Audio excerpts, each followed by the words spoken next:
العالم رجع للعصر الحجري في ثانية واحدة. مين السبب وإيه اللي حصل في ال 24 ساعة اللي فاتوا دول؟ بنوك ومطارات ومستشفيات، بورصات ووزارات في أوروبا واليابان واستراليا وغيرهم جالهم شلل بسبب شركة واحدة اسمها كراود سترايك. شركة ما كانش كتير الناس بتسمع عنها غير الخبراء والمتخصصين في السايبر سيكيورتي. النهارده اسمها على كل لسان وفي كل الأخبار.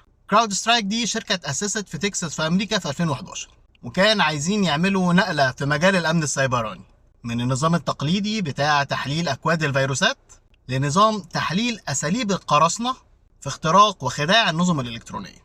وفعلا عملوا منصة اسمها فالكون، عبارة عن خدمة أمنية متكاملة.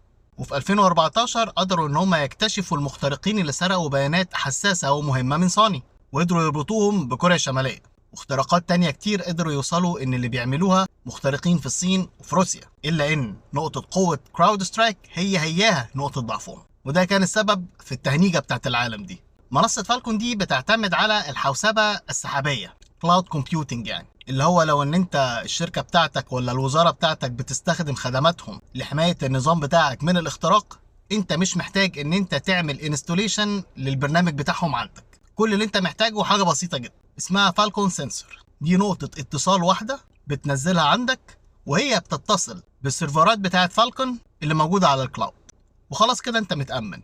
الا ان ده معناه برضه لو السيرفرات بتاعت فالكون اللي على الكلاود حصل فيها اي مشكلة الكل هيلبس.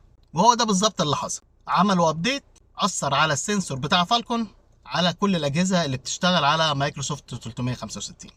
الكلام ده حسب الايميل اللي بعتته شركة كلاود سترايك نفسهم لكل المستخدمين بتوعهم، وموجود على الموقع بتاعهم. السنسور باظ يعني، او السنسور اللي باظ ده عمل شلل لمئات الشبكات في كل حتة في العالم. اللي يضحك بقى ان بلومبرج كانت عامله تقرير متفائل جدا جدا عن مستقبل الشركه دي، وكانوا بيقولوا ان هم هيحققوا 10 مليار دولار ايرادات سنويه. النهارده الشركه دي واخده اسهمها واسهم مايكروسوفت في فسحه الى القاع، وكمان ثقه الناس في الكلاود كومبيوتنج كلها اتهزت. ما هو اللي حصل ده مش شويه برضه. انا عايز اقول لك بقى ان المشكله اللي انت شايفها مشكله كبيره دي في كل حته في العالم تعتبر على صعوبتها هينه. ما هو اللي حصل ايه؟ تهنيجه حصلت في العالم، صح؟ شوية وهنرجعها تاني تشتغل. بس تخيل بقى ان معلوماتك الشخصية حصلت لها مشكلة وبقت بدون حماية مرة واحدة.